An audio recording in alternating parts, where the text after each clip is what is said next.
Bonjour à vous, vous écoutez l'épisode numéro 13 du podcast Voyage vers l'intérieur. Le podcast qui vous donne des outils pour apprendre à se connaître et transformer sa vie grâce à la médecine traditionnelle chinoise. Cet épisode fait suite aux deux précédents consacrés à l'énergie des poumons, du métal et de l'automne. La semaine dernière, j'avais abordé la question de notre respiration et du souffle. Tout travail sur votre respiration aura un effet positif sur votre santé physique, mentale, mais aussi sur votre partie profonde et spirituelle. C'est pour cette raison qu'on retrouve ce travail dans les pratiques de méditation, de yoga et de qigong. Aujourd'hui, j'aimerais aborder avec vous l'aspect spirituel et émotionnel de cette énergie liée à l'automne. L'automne est un moment de passage, de transition. Le yin va devenir de plus en plus grand, la nuit va l'emporter sur le jour. L'été, la terre expire, son énergie est tournée vers l'extérieur.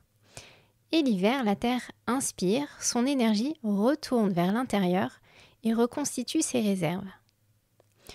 Nous devons nous aussi suivre le même rythme pour respecter les besoins de notre corps et vivre les changements de saison de façon harmonieuse.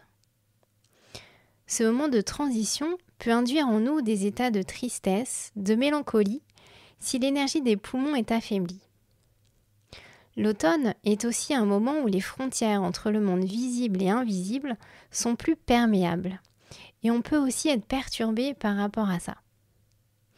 C'est d'ailleurs pour cette raison que l'automne est un moment propice aux cérémonies pour rendre hommage à nos ancêtres, comme la Toussaint, Halloween ou Los Días de los Muertos. Au niveau de nos émotions, c'est la tristesse qui est associée aux poumons et à cette période. On retrouve aussi le chagrin, l'inquiétude, le sentiment de culpabilité et la déception. Tous ces états vont venir blesser notre énergie des poumons. Ces émotions vont provoquer soit un état de vide d'énergie des poumons ou un blocage. Si on a un état de vide, on va trouver des symptômes comme des essoufflements, de la fatigue, un état dépressif, une faiblesse de la voix. On peut retrouver de la toux, des pleurs. Si on a un blocage de cette énergie, on va retrouver alors des douleurs dans la poitrine, des difficultés à respirer et on aura toute une autre série de symptômes liés à ce blocage.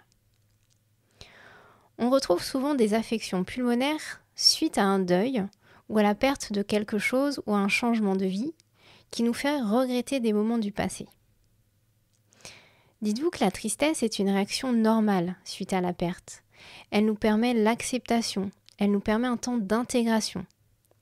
Par contre, si la tristesse perdure ou si elle est récurrente, elle peut être le signe d'un état de vide de cette énergie poumon.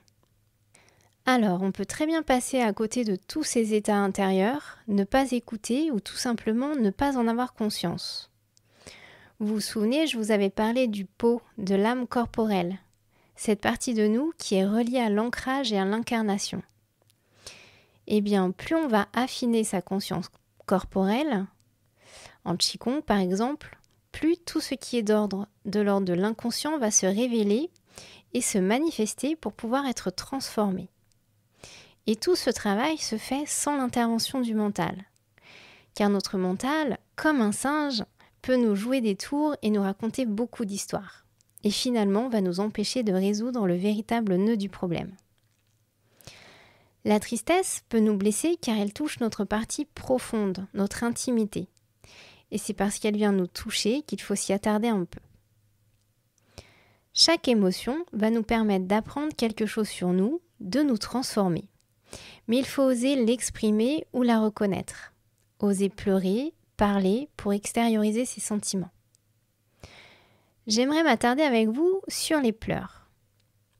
En fonction de votre culture ou de votre éducation, le fait de pleurer peut être vécu comme quelque chose d'immature ou peut être perçu comme une faiblesse ou un manque de maîtrise de soi ou de ses émotions.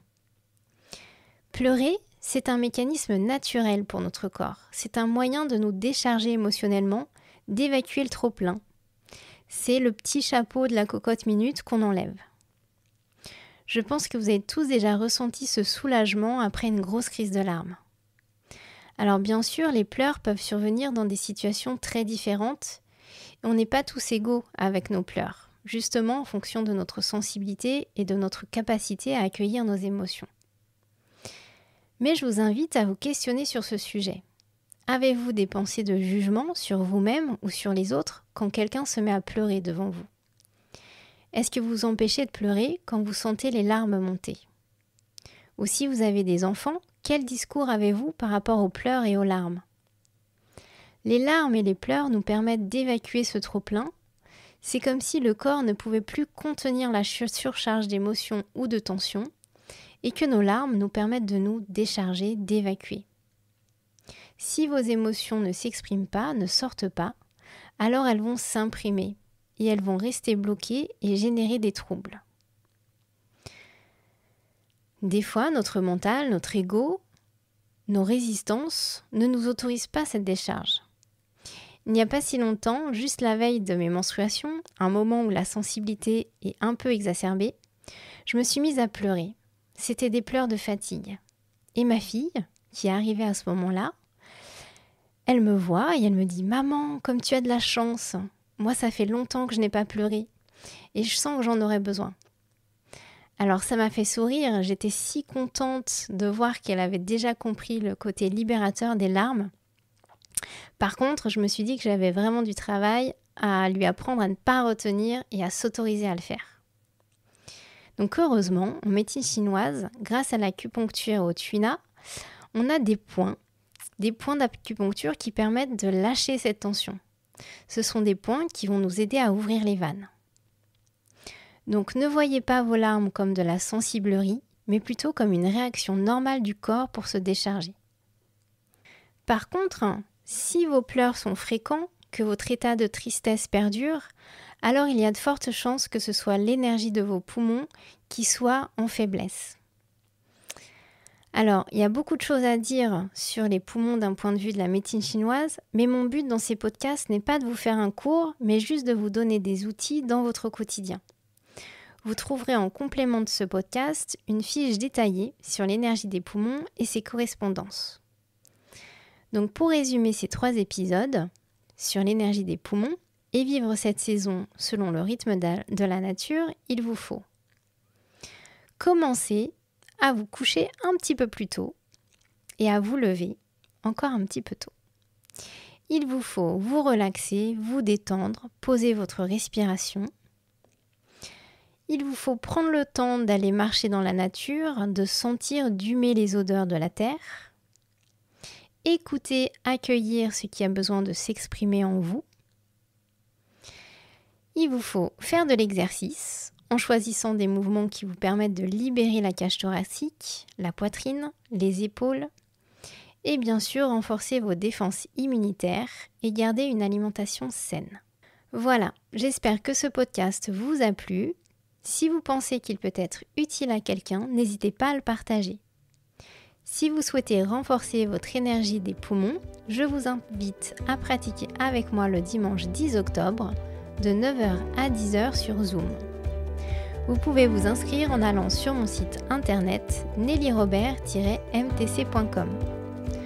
Je vous souhaite une belle semaine et un très beau voyage vers l'intérieur.